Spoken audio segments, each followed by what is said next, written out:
questions. Yes, yes, ma'am. Well, I'll just be very brief my opening remarks. First, thank you.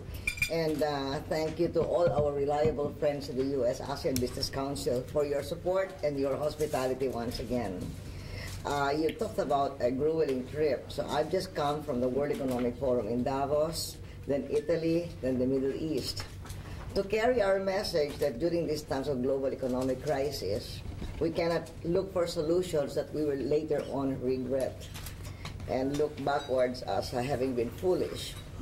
I refer especially to many proposals that we keep hearing about increasing protectionism and isolationism. It's very important for us to remember that countries will not prosper in isolation. We've tried that in the 1930s. It didn't work. It worsened things. So if we roll back trade and put up barriers now, that will not be the solution to this global crisis. Instead, we must re-energize trade, investment, and consumption.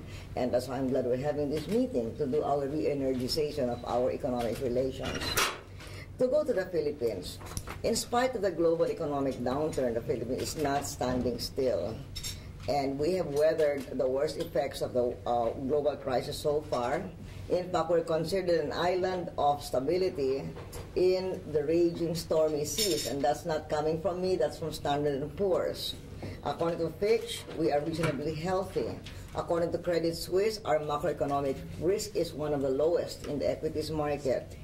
And JP Morgan said that, in fact, we are inherently strong and potential beneficiary of the world's financial woes. The reason, well, you know the Philippines, and you know that we rebooted our economy several years ago.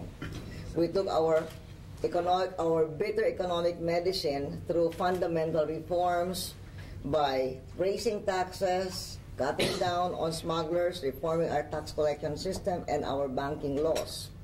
And our reform moves have paid off with revenue for investments in human and physical infrastructure. Well, many of you know the Philippines, so I can point out that it now only takes half an hour by car from Metro Manila to Clark in Pampanga to the North Luzon Expressway. And the next time you go to the Philippines, you can travel from Apari in the northernmost tip of Luzon all the way down to Jolo Island in Mindanao, island hopping on our roll-on, roll-off ferry nautical highway system. And this has cut down a lot on transport costs for our food production from Mindanao to Luzon. And we are likewise investing in unprecedented amounts in education, healthcare, training, and other social services. So as a result of our investment in 2007, our GNP grew by 8%. And now in 2008, even as 2/3 of the world went into recession, we still manage a GNP growth rate of 6%. To continue with this growth, we have a fiscal stimulus program, as all countries are doing, with the difference that ours has an eye on fiscal prudence, because we have been increasing our revenues very significantly since our tax reforms. And this is a time when the leadership of our country and all the nations must turn their attention to managing the impact on the global crisis. In our case, we're managing the impact in order that the global crisis does not become a Philippine crisis.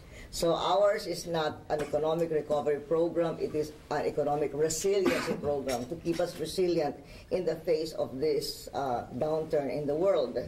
And in doing this, one principle that we follow at the top of our minds is we must not neglect those who feel the hardship of the global downturn the most, while we're building an economy that will continue to grow and offer long-term opportunity.